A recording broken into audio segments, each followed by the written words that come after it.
साथियों, जैसा कि आप सभी लोग जानते हैं कि इस देश में एक लंबे समय से जाति आधारित जनगणना और ओबीसी की जाति आधारित जनगणना करवाने के लिए एक लंबी लड़ाई देश में लड़ी जा रही है।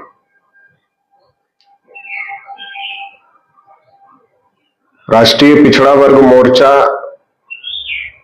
के द्वारा भी पिछले कई सालों से लगातार देश में जाति आधारित जनगणना और ओबीसी की जाति आधारित जनगणना होनी चाहिए। इसके साथ ही साथ सभी क्षेत्रों में संख्या के अनुपात में ओबीसी को हिस्सेदारी मिलनी चाहिए। इस बात को लेकर निरंतरता में जाति आधारित जनगणना करो वरना कुर्सी खाली करो परिवर्तन यात्रा चलाने के साथ ही साथ कई बार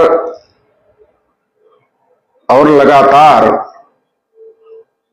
राष्ट्रव्यापी धरना प्रदर्शन, राष्ट्रव्यापी रैली प्रदर्शन और भारत बंद जैसी बड़ी कार्रवाई कई बार करने का काम किया गया। अभी पिछले 9 अप्रैल 2025 को भारत मुक्ति मोर्चा और राष्ट्रीय पिछड़ा वर्ग मोर्चा के संयुक्त तत्वाधान में राष्ट्रव्यापी जेल भरो आंदोलन करने का काम भी हम लोगों के द्वारा किया गया और पूरे देश भर में राष्ट्रीय स्तर पर ये जेल भरो आंदोलन बहुत बड़े पैमाने पर कामयाब रहा और इसके बाद हम लोगों ने इस बात का ऐलान किया कि अगर केंद्र सरकार जाति आधारित जनगणना और ओबीसी की जाति आधारित जनगणना को लेकर और संख्या के अनुपात में हिस्सेदारी को लेकर फैसला नहीं करती है तो 1 जुलाई 2025 को हम लोग भारत बंद करेंगे। निरंतर आंदोलनों का, निरंतर जागृति कार्यक्रमों का और निरंतर चलाई जा रही परिवर्तन यात्राओं से जो पिछड़े समाज के अंदर जागृति और चेतना पैदा हुई,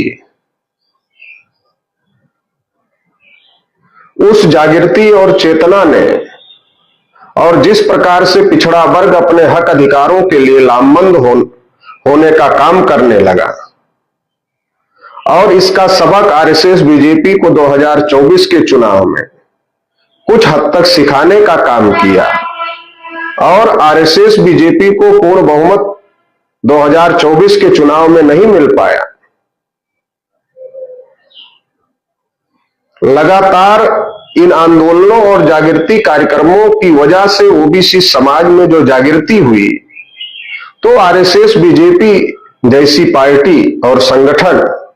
जो कि लगातार जाति आधारित जनगणना का विरोध करते रहे,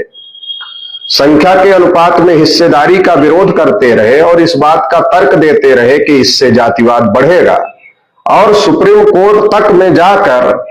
जाति आधारित जनगणना का विरोध करते रहे, लिखकर एफिडेविट देने का काम किए कि हम जाति आधारित जनगणना नहीं करेंगे। आज उनको भी इस बात का एहसास हुआ कि अब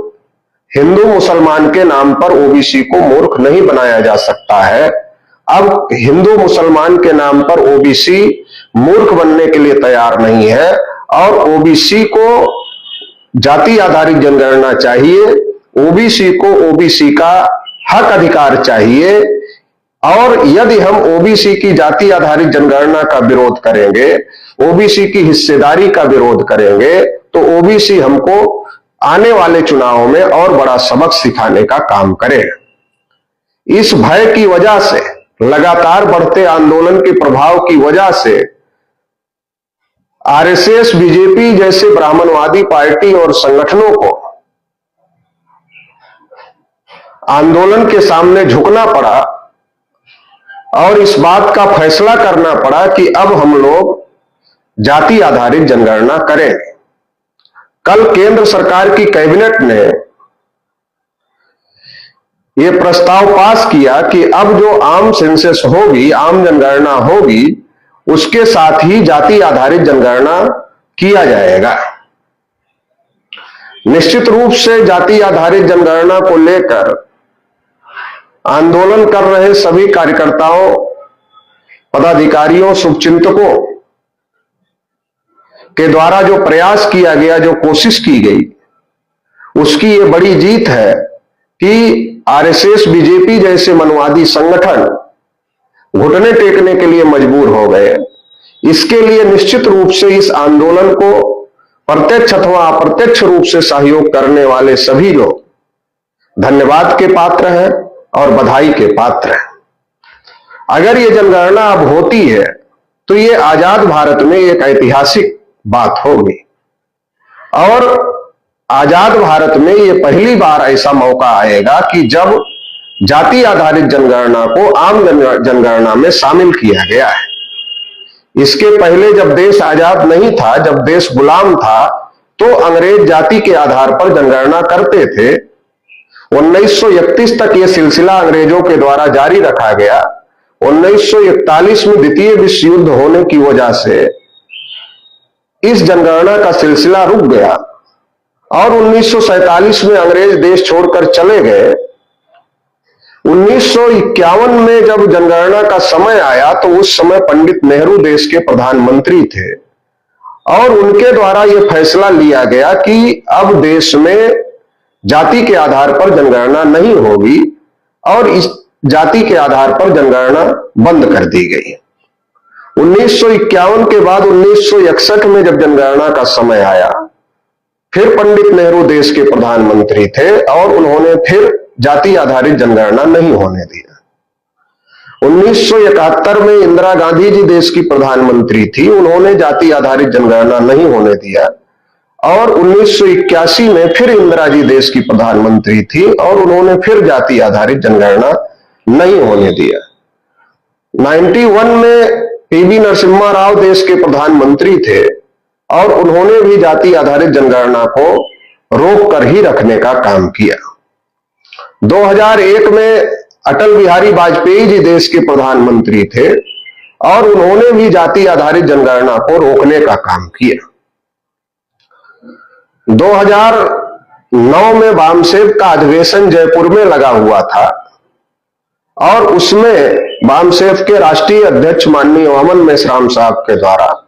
जाति आधारित जनगणना के मुद्दे पर प्राथमिकता में और बहुत बड़े पैमाने पर चर्चा करवाई गई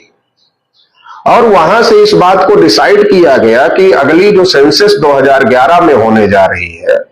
उस सेंसस में जाति आधारित जनगणना को शामिल करवाना है और इसको लेकर अब इसको आंदोलन का मुद्दा बनाया जाएगा। और जब भारत मुक्ति मोर्चा नाम का संगठन बनाया गया तो भारत मुक्ति मोर्चा के द्वारा पहले नंबर पर जाति आधारित जनगणना और ओबीसी की जाति आधारित जनगणना का मुद्दा आंदोलन के लिए लिया गया और माननीय वामन मेश्राम साहब जो भारत मुक्ति मोर्चा के राष्ट्रीय अध्यक्ष हैं उनके नेतृत्व में 51,000 कार्यक्रम पूरे भारत में लगाए गए और उसमें ये मुद्दा लिखा गया कि देश में जानवरों की गिनती होती है मगर ओबीसी की गिनती नहीं होती है। और इस मुद्दे को लगातार पूरे भारत में अभियान के तौर पर चलाया गया। जितने पिछड़े वर्ग के नेता थे उन तमाम पिछड़े वर्ग के नेताओं को इस मुद्दे पर संपर्क किया गया और उनको ये मुद्दा पार्लियामेंट में उठाने के लिए अनुरोध किया गया। इसका नतीजा ये हुआ कि पार्लियामेंट में जो भी पिछड़े वर्ग और शेड्यूल कास्ट, शेड्यूल ट्राइब के तमाम नेता थे, उनके द्वारा इस मुद्दे को बहुत जोर शोर से उठाया गया कि देश में जानवरों की गिनती होती है मगर ओबीसी की गिनती नहीं होती है और इसकी वजह से देश की पार्लियामेंट बंद हो गई। मनमोहन सिंह जी देश के प्रधानमंत्री थे, वो सामने आए और उन्होंने ऐलान किया कि अब हम लोग जाति आधारित जनगणना करें। पूरे देश के लोगों को ऐसा लगा कि हम लोग जो कोशिश कर रहे थे,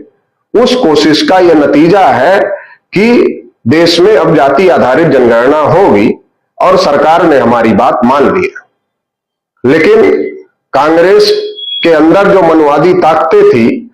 उन्होंने मनमोहन सिंह को यह फैसला नहीं करने दिया और यह फैसला